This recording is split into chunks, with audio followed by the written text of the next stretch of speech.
ఆడిపోయిన ఒక అభాగ్యుడండి. మొదట ఆది పురుషుడు, రెండోది అభాగ్యుడు.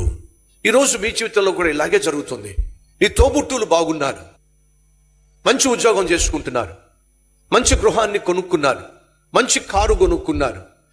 నీ చెల్లి సెటిల్ అయ్యింది, మీ తమ్ముడు సెటిల్ అయ్యాడు, మీ అన్న సెటిల్ అయ్యాడు, మీ అక్క సెటిల్ అయింది, వాళ్ళకు పిల్ల జల్లా ఉన్నారు, వాళ్ళు హ్యాపీగా ఉంటున్నారు. నిన్ను నువ్వు చూసుకున్నప్పుడు, నీ గురించి ఆలోచించినప్పుడు, ఎందుకనే నా ఇంట్లో సంతోషం లేదు, ఎందుకనే నా ఇంట్లో సమృద్ధి లేదు, ఎందుకనే నా జీవితంలో ఆశీర్వాదం లేదు అని నిరాశ నిస్పృహతో అల్లాడిపోతున్న అభాగ్యుడువా నీవు, అభాగ్యురాలువా నీవు? అయితే వినో, నా దేవుడు అభాగ్యులను వెతుకుతున్నాడు, వారిని భాగ్యవంతులుగా చేయాలనే. అబ్రహాము శారా అభాగ్యులుగా